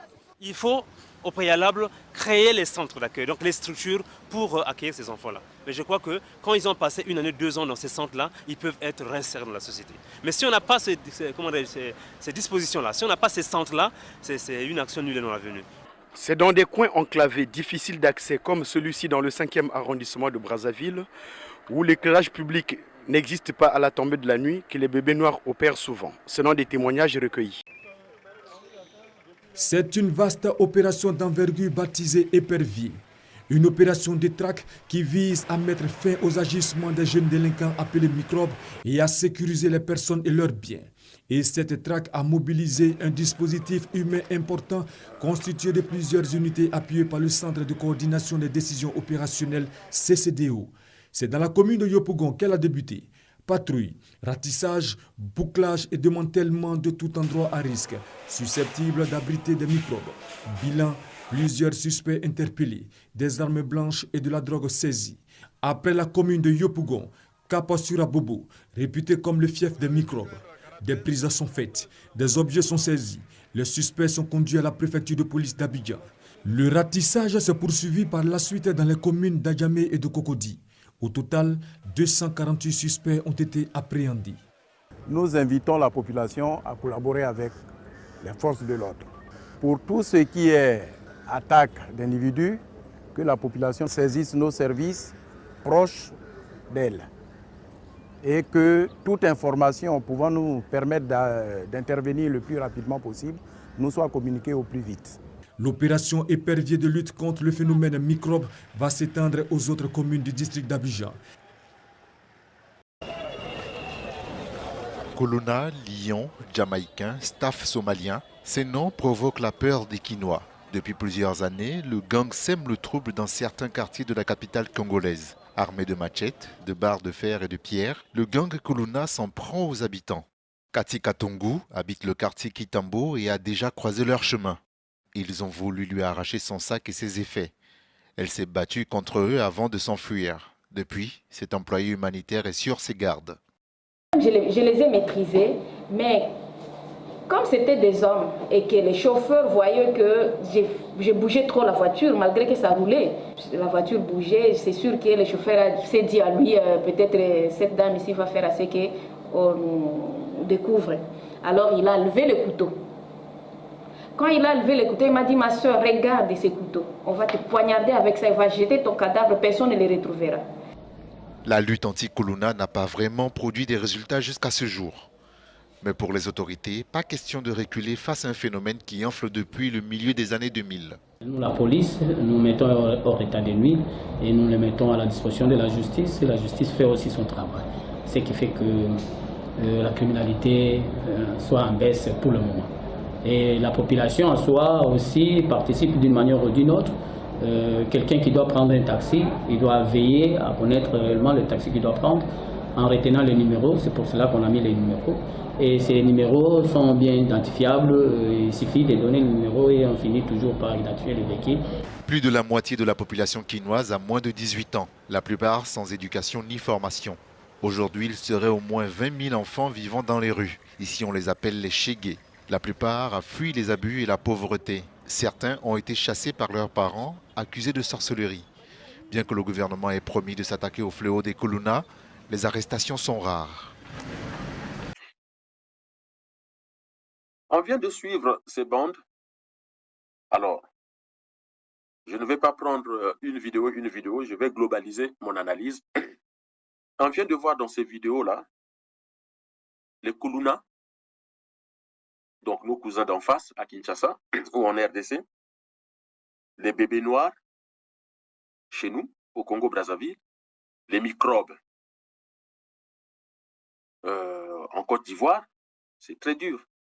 Qualifier des enfants des microbes. Moi, ça me choque. Je suis un père d'enfants, ça me choque, ça m'attriste. Et quand je regarde souvent ces vidéos, je les regarde très souvent, ça me donne même envie de pleurer. Et rien qu'en les revisionnant encore pour cette émission, pour cette chronique, j'ai des frissons. Un être humain, un enfant qui n'a rien demandé, qui est le résultat d'un acte entre deux adultes, on le traite de microbe.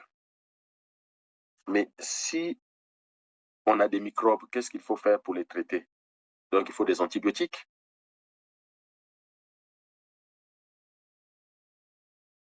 Et vous avez vu aussi au Nigeria, mais il y en a au Nigeria, le Ghana, le Cameroun, en RDC, les fameux enfants sorciers. Et vous entendez bien que même les parents, finalement, trouvent des stratégies, puisqu'ils sont en difficulté et l'État ne fait rien, le gouvernement ne fait rien, et bien, l'une des stratégies pour les abandonner, on les accuse de sorciers. Un pauvre enfant, il est sorcier. Et ceux qui le disent, c'est des croyants, ils croient en Dieu, tantôt chrétiens, tantôt musulmans. Mais dites-moi, le monsieur que vous suivez, qu'on appelle Jésus-Christ, il ne vous a pas dit soyez comme les enfants, car le royaume de Dieu leur appartient. Donc quand vous rejetez les enfants, vous rejetez le royaume de Dieu, vous rejetez le Christ, vous rejetez sa parole. Quand le ministre ne s'occupe pas des enfants, des familles, pour que les enfants aillent à l'école, vous êtes en train de violer même la loi de Dieu. Sassou qui se retrouve à l'église à Oyo, mais monsieur le prêtre d'Oyo, posez-leur la question, quelle est la situation des enfants au Congo? Si le royaume des cieux appartient aux enfants et que le Christ a dit « soyez comme les enfants », mais pourquoi on n'y prend pas soin? Quand vous regardez ces images, évidemment, quel est le point commun de tous ces enfants? Koulouna, bébé noir, microbes, enfants sorciers. C'est la défaillance, c'est la faillite du gouvernement dans ses politiques de protection de l'enfance. Quelles sont les politiques de protection familiale dans tous nos pays? Vous avez entendu le ministre. Les familles rencontrent des difficultés, mais il accuse encore les familles de ne pas prendre soin des enfants. Mais si le contrat social, mais que ce ministre reprenne ses cours de première du contrat social de Jean-Jacques Rousseau, du gouvernement civil de John Locke. Nous sommes une société et on a contractualisé nos relations. Qu'est-ce qu'on a dit? On a dit, on reconnaît le gouvernement et l'État, mais en retour, l'État utilise la richesse nationale pour s'occuper de toute la population. Et pour cela, on a besoin des textes. Parmi les premiers, la Constitution. C'est pour ça qu'on appelle le texte fondamental. Notre contrat social est matérialisé par notre Constitution. Et donc, tout acteur public ou privé agit selon la Constitution. Les enfants ne sont pas partis à l'école. Alors, qui est le responsable? Lisons la Constitution. Le premier qui brise le pacte social et le pacte républicain, c'est Denis Sassou Nguesso, avec son premier ministre Colline Makosso et tout son gouvernement.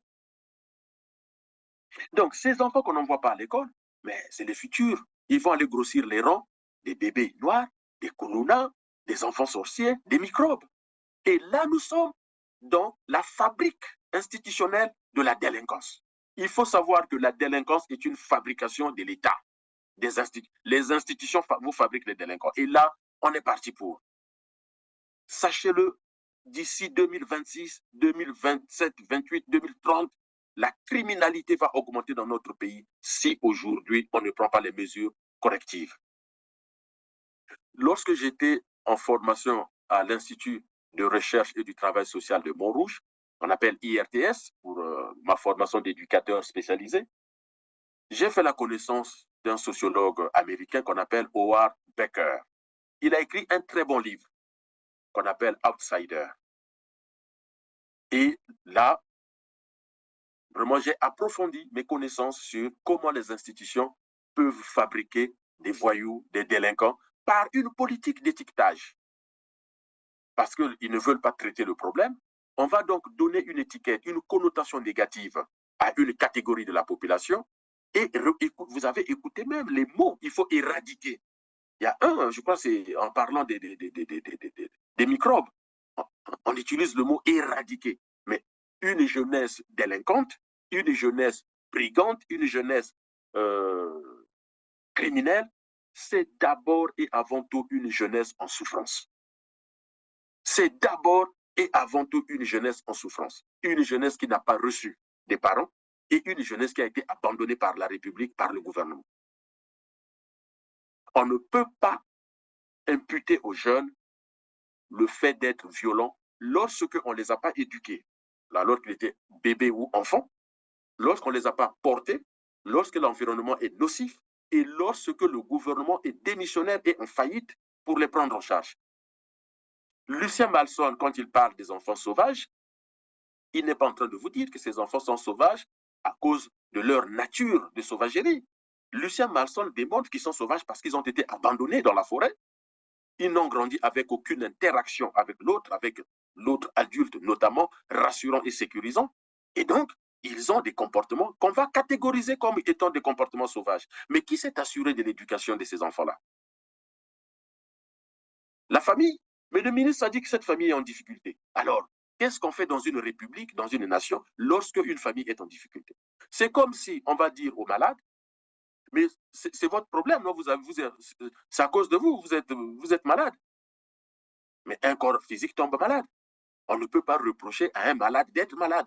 Lorsque quelqu'un est malade, il lui faut un médecin pour le soigner. Alors, si vous n'avez pas de médecin, si vous n'avez pas d'hôpitaux, vous allez donc reprocher aux gens de tomber malades. Mais dans le monde entier, tout le monde tombe malade. Sassou tombe malade. Ses enfants tombent malades. C'est sa responsabilité de donner aux populations congolaises les hôpitaux pour. Tout comme c'est sa responsabilité de donner aux enfants congolais les écoles pour qu'ils ne deviennent pas des délinquants. La délinquance est une fabrication. Je vous laisse écouter cette vidéo de cette dame qui nous parle un peu de ce livre d'Howard Becker et de la manière dont les interactions avec les institutions peuvent fabriquer la délinquance. Aujourd'hui, on se retrouve pour parler des comportements dits déviants et plus précisément d'une étude sociologique extrêmement connue sur la déviance menée par nul autre que monsieur Howard Becker dans son ouvrage Outsiders, qui est un immense classique en sociologie, et on va étudier en fait ce qu'est la théorie de l'étiquetage, comme il l'a nommé lui-même, pour essayer de comprendre, de son point de vue, comment est-ce qu'une société produit la déviance en son sein. C'est une étude en fait qui explique que la déviance, contrairement à ce qu'on avait pu voir jusqu'à ce moment-là, selon Howard Becker, est un produit de la société et s'inscrit dans un processus d'interaction entre les individus et les institutions, entre les groupes sociaux, etc. C'est en sociologie, on avait beaucoup étudié la délinquance et la toxicomanie pour se pencher sur la question des comportements déviants. Mais il n'y a pas que la sociologie qui s'est intéressée à la déviance, il y a aussi le domaine médical, psychologique et bien d'autres.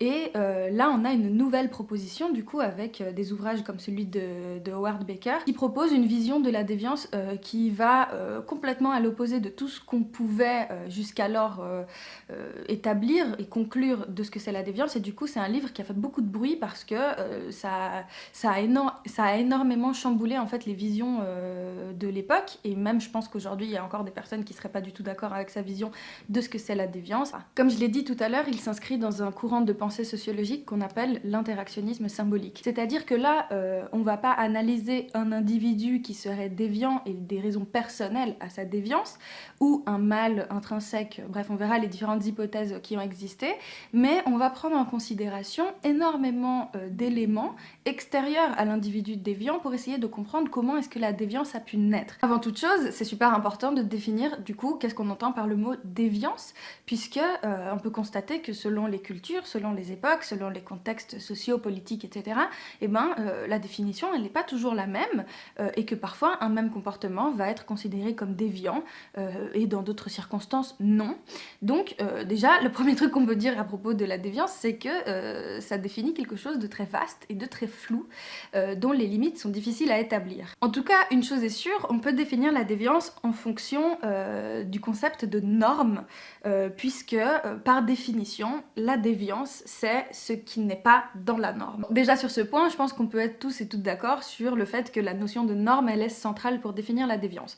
Donc, vous venez de suivre cette vidéo, vous voyez bien que nous avons besoin d'avoir des spécialistes en sciences humaines et sciences sociales qui pensent notre société, qui pensent notre système éducatif. Ça peut être des religieux, ça peut être des sociologues, ça peut être des philosophes, mais aussi des parents d'élèves. Les parents savent ce qu'ils veulent de leurs enfants. Donc, il faut des gens qui pensent. Et Howard Becker a révolutionné la fabrication de la délinquance.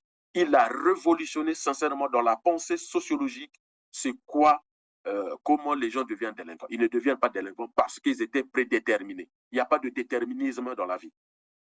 Un Congolais il peut naître au Congo, mais bébé, s'il est aux États-Unis, il grandit aux États-Unis, en Russie, en Chine, en France, en Allemagne, eh ben, vous n'avez pas le même Congolais. Et pourtant, il est né au Congo. Donc, il y a une interaction de l'individu avec son environnement. Il y a une interaction de l'enfant avec son environnement. Et quand cette interaction est faussée et qu'on le laisse, on l'abandonne sous prétexte qu'il est sorcier et autres, il va grossir les rues de ce que vous appelez les bébés noirs, les microbes et autres. Ce qui est méchant. S'ils ne vont pas à l'école, comme ça se passe chez nous, je vous prends un exemple très simple. Déjà, vous avez là les cas de ces enfants qui ne sont pas à l'école parce que les parents n'ont pas les moyens. Mais il y a aussi le cas des jeunes filles qui ratent entre 50 et 60 jours dans l'année scolaire à cause de leur période de menstruation parce qu'elles n'ont pas les moyens, les parents n'ont pas les moyens de leur fournir des serviettes hygiéniques. Mais ça fait partie aussi des missions de l'éducation nationale de se pencher là-dessus. Une fois que vous avez fabriqué de tels délinquants, qu'est-ce qui vous reste? Ben, il reste au pouvoir de vendre le pays aux étrangers. Mais regardez leurs propres enfants. Ils sont dans les écoles privées que eux-mêmes ils gèrent avec l'argent public. Il faut savoir que l'argent qu'on allait, Pauline Makosso, Premier ministre, il a des écoles privées. Il trouve l'argent où pour financer ces écoles privées si ce n'est pas l'argent de l'État? Les ministres, vous avez eu des ministres de l'Éducation nationale au Congo qui ont des écoles privées. Ils trouvent l'argent où si ce n'est pas l'argent de l'État? La femme d'Okemba, semble-t-il, a eu d'école privée. Elle trouve l'argent où si ce n'est pas l'argent de l'État? L'argent public destiné à l'éducation nationale. Et comme lui, il a une école, sous prétexte de financer l'école privée, on va leur donner de l'argent. Ils pensent que nous ne sommes pas idiots. Nous connaissons tous ces mécanismes, nous les maîtrisons. Mais une fois que nous arriverons au pouvoir, tout ça, ça sera arrêté. Les gens auront le droit de créer des écoles privées, mais avec leur monnaie, pas l'argent public. Et l'État peut venir en soutien des écoles privées, mais dans le cadre de la loi et en contrôlant sévèrement ces écoles. Une fois que nous avons parlé de cette fabrique de la délinquance par les institutions, maintenant, quelles solutions nous pouvons trouver? Déjà, nous devons structurer nos écoles, créer des instituts de la statistique et de conjoncture économique, des conjonctures sociales, peu importe le nom qu'on va donner, mais on a besoin des institutions, des instituts spécialisés dans différents domaines de la jeunesse, de l'école, de la formation professionnelle, pour faire des études très poussées et nous aider à structurer notre travail de prise en charge des enfants, des familles en difficulté. Vous avez, bon, je vais citer l'exemple de la France, mais c'est un exemple. En France, vous avez l'INSEE, vous avez le CNRS, vous avez des think tanks, aux États-Unis beaucoup, en Chine aussi, et par exemple le Parti socialiste est souvent soutenu sur le plan de la pensée des projets par un think tank qu'on appelle Terra Nova. Terra Nova a été pendant longtemps celui qui proposait des projets même à François Hollande. Et vous avez comme ça des universités qui créent de la pensée, qui créent de la réflexion dans tous les domaines. Et chez nous, ça n'existe pas. L'université n'existe pas. Le ministère de l'économie, comment se fait-il que les enfants vont rater des cours et personne n'a vu venir? Gouverner, c'est prévoir. Comment personne n'a vu venir qu'en octobre, beaucoup d'enfants n'iront pas à l'école? Quel est l'institut qui s'occupe de la statistique et des conjonctures économiques et sociales qui alerte le gouvernement pour dire attention, là, ça ne va pas? En matière de santé, en matière d'emploi, en matière de vieillesse, les problèmes des handicapés, les violences faites aux femmes. Il nous faut comme ça des associations, des ONG, des centres de recherche, des centres d'analyse, rattachés à des universités ou à des structures privées avec du soutien de l'État. Sans ça, l'État ne peut pas tout savoir. C'est faux. Même aux États-Unis, l'État ne sait pas tout. Le gouvernement n'est pas censé tout savoir. C'est faux. Mais il faut des relais assermentés, des gens qui sont formés. Pauline Makosso nous parle. Non, ça fait pitié. Pauline Makosso, il est Premier ministre. Il parle des cadres médiocres. Mais mon Dieu, comment le Premier ministre peut avouer qu'arrive à la fonction publique la médiocrité, les cadres médiocres? Mais qui les recrute? Qui les recrute? Ondeli, déjà, le ministre de l'économie et des finances, Ondeli se plaignait quand on lui a reproché la médiocrité du ministère des Finances, Ondeli dit, mais les cadres qu'on avait dans les années 60 qui étaient très compétents sont en train de partir à la retraite et ils sont remplacés par des cadres incompétents. Mon Dieu, mon Dieu, mon Dieu, mon Dieu. Et Christine Lagarde, je vous ai parlé à la chronique, dans l'une des chroniques, que fait le même constat, que viennent des pays africains, des ministres des Finances et des premiers ministres, en réunion avec elle, elle est directrice générale du FMI, qui ne comprennent rien en finances publiques. Mes chers compatriotes, mes chers amis, mes chers parents. Donc, vous avez le président de la République, Denis Sassou Nguesso, qui dit on a tout détruit, hein, on avait une bonne école, mais nous-mêmes, on a tout détruit. Kolide Makosso qui dit mais nous, on a des cadres à la fonction publique qui sont médiocres. Le ministre Ondeli dit la même chose. Mais dites-moi, on va finir où avec ce Congo? Puisqu'ils sont incompétents, mais qu'ils partent. C'est le rôle. Vous savez, puisque Kolide Makosso a compris ça, on demande à Kolide Makosso de mettre dehors tous ces Yakanoki-Noki. Ces cadres incompétents viennent d'où? Mais vous savez, le constat que je veux vous faire ici, moi, je ne suis pas le premier à le faire. Mes aînés qui l'ont bien connu, nos papas, mamans, grands-parents qui ont bien connu ces gens-là, Ikoko, si je ne me trompe pas, ça vous dit quelque chose? Monsieur le président Denis Sassou Nguesso, monsieur le premier ministre Kolide Makosso, vous savez c'est qui Ikoko? Ikoko a travaillé avec qui? Diawara. Ikoko et Diawara avaient déjà fait le constat si je ne me trompe pas, en 1972, hein, en 1972, et Ikoko avait un terme avec Diawara. Diawara parlait de l'obomitrie.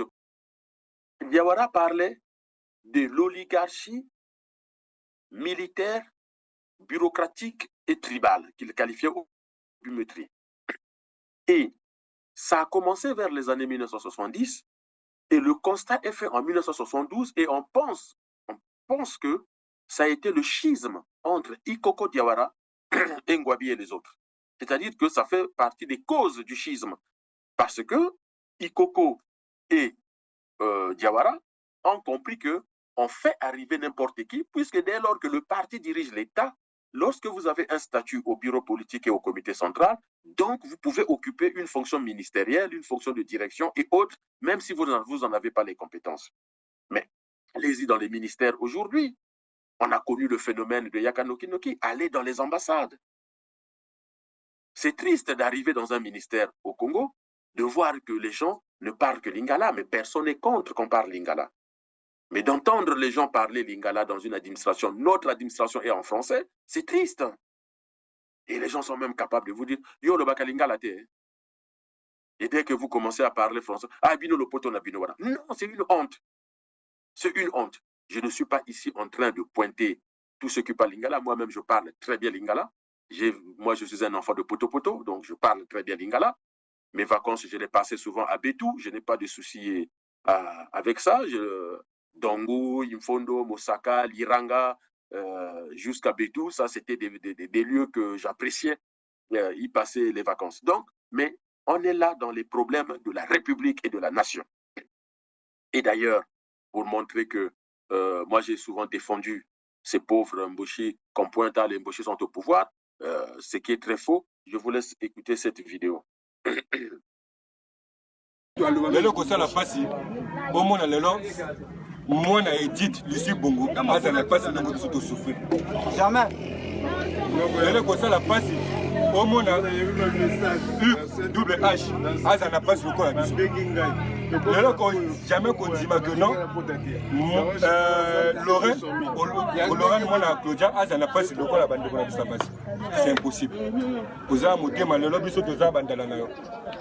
Nous avons dans le bon, en tant que grand-père, il y a année de la jeunesse. Papa, ah, bah, quand tu vas licencier, bah, bachelier. Lolo, mais ça a été tout comme un petit ban à vélo. Mais n'a pas un vélo, on va policier tout le temps. Vous entendez dans cette vidéo, cette jeune fille Mboshi qui dit moi j'ai le bac, mais je n'ai pas le boulot. Et ces autres jeunes Mboshi qui disent voilà, et ne nous trompons pas. Moi, ici, quand je dis dans les ministères, on parle lingala, je pointe la famille de Denis Sassou Nguesso et leurs amis. Les autres Mboshi sont dans la misère, sont dans la souffrance, vous venez de les entendre. Et d'ailleurs, moi j'ai beaucoup d'amis qui me le disent. C'est très dur, c'est très difficile. Merci pour les analyses que tu arrives à faire. Merci pour l'information que tu donnes aux Congolais pour que les Congolais relativisent que tous les Mboshi ne sont pas au pouvoir. Vous avez les Mboshi du village de Sassou, c'est-à-dire les voisins de Sassou, et ses cousins des villages voisins, oui. Mais les autres Mboshi, à Oyo, vous avez des maisons en terre cuite. À Oyo, moi j'ai vu des maisons en terre cuite. Vous avez un quartier qui est un quartier résidentiel, présidentiel, c'est tout. Le reste d'Oyo, c'est rien. Au Lombo, pareil, Evo, pareil. Il y a des gens qui souffrent. Voilà. Donc, c'est très médiocre, cette façon de faire, de nommer par affinité ethnique, tribale et familiale, et non pas par la compétence. Il faut que nous puissions revenir aux années Massamba Deba. Massamba Deba ne nommait que sur le plan de compétences. Certains avaient réagi. Lorsque Massamba Deba du Poul nomme Lissouba du Niari Premier ministre, et Massamba Deba a expliqué que j'ai nommé le meilleur d'entre nous, point à la ligne, il l'a assumé. Croyez-moi, je m'en fiche, mais royalement, que le président soit du Nord et le Premier ministre du Nord, dès lors qu'il règle les problèmes des Congolais. Il faut qu'on soit dans cette dynamique. C'est un mensonge grotesque que de faire croire aux Congolais que le président Mboshi, le Premier ministre est Vili, donc il y a non, non et non. Il y a équilibre, aucun problème, mais d'abord la compétence. D'abord la compétence. Lorsque vous entendez un ministre comme Juste Ibombo dire « Moi, je n'ai pas de pensée, je ne sais rien. C'est le président qui sait. Moi, je ne fais qu'appliquer ce que le président sait. » Mais ce n'est pas possible. Le président ne peut pas tout savoir. Le président peut donner les recommandations. Il a un projet, mais le rôle du ministre, c'est d'aller loin dans la réflexion, dans l'application du projet. Cette phrase, c'est une phrase où il se cache derrière son incompétence pour dire que moi, tant que le président ne me dit pas, je ne fais pas. Non, il est incompétent. Quand il donne 2 ordinateurs à Marien Ngouabi et qu'il dit que voilà, on va régler le problème du retard numérique de l'université, ce monsieur, il est sérieux. Donc, lorsque le ministre Juste Ibombo, je l'ai vu, ministre de l'économie numérique, je ne sais pas si c'est ça, va donner 2-3 ordinateurs à l'université Marien Ngouabi et il en fait tout un foin avec ce visage toujours juvénile, ce visage d'adolescent qui frise, comment on appelle, l'immaturité, qui frise l'immaturité. Il dit maintenant, on va régler la question du numérique, comme ça, l'université sera connectée au monde. Mais excusez-moi, ça me fait pas rire. Le Congo est parmi les derniers en termes de gestion de tout ce qui est métier du numérique, de la communication. En termes de couverture du numérique, nous sommes parmi les derniers ou les 5 derniers.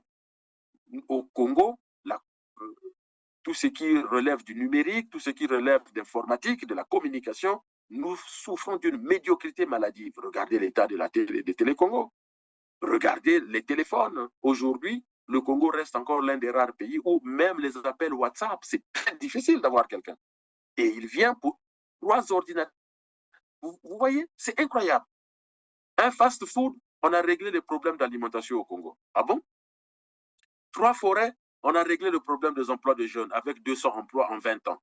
Et là, avec 3 ordinateurs, en fait, ils sont tellement médiocres que dès lors qu'ils achètent une tasse de café, ils pensent qu'ils ont réglé tout le problème de la République. Et avec ça, on ne peut pas aller loin avec ce gouvernement. On ne peut pas aller loin. Il y a urgence aujourd'hui de dire que ce gouvernement doit partir, ce gouvernement doit dégager, parce que sinon, notre avenir est encore plus sombre avec eux. Je pense que j'ai été assez clair dans mon analyse, dans ma réflexion. Je vous demande de l'approfondir, mais je demande avant tout aux associations des parents d'élèves de réagir, mais vraiment de réagir vivement, aux syndicats de monter sérieusement au créneau et à toute la population de vraiment réagir avec force, quitte à faire des manifestations. Ça, vous avez le droit. La Constitution nous donne le droit, et d'ailleurs, je peux vous lire l'article. Tout citoyen a droit à un environnement sain, satisfaisant et durable, et a le droit de le défendre. Article 41 de la Constitution. Si aujourd'hui vous manifestez contre le pouvoir vous êtes en train d'exécuter l'article 41 de la Constitution parce que le pouvoir a failli à ses missions. Et vous avez le droit de défendre votre avenir, de défendre vos vies et de refuser cette pagaille. C'en est trop. Au CRC, nous avons des compétences pour être président de la République, pour être Premier ministre, membre du gouvernement. Et on y travaille. Quand vous regardez tout ce que le CRC propose comme réflexion, analyse, comme projection, parce que gouverner, c'est prévoir, donc prévoir, c'est se projeter. Nous nous projetons à 20 ans, 30 ans sur que va être le Congo. Mais nous n'ignorons pas les difficultés auxquelles nous allons faire face. Mais nous sommes physiquement, psychologiquement, intellectuellement, professionnellement, très bien préparés, plus que ce que vous croyez, plus que ceux qui vous dirigent aujourd'hui. Donc, mes chers compatriotes, j'espère que vous allez apprécier le document, vous allez commenter, liker, partager, vous abonner à notre chronique pour ne pas rater la moindre émission.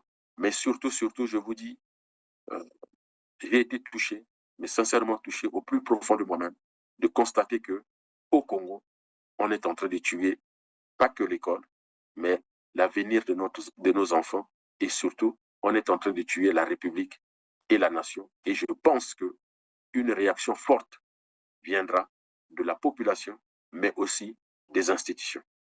Bon courage à vous et je vous dis à très bientôt pour nos nouvelles chroniques.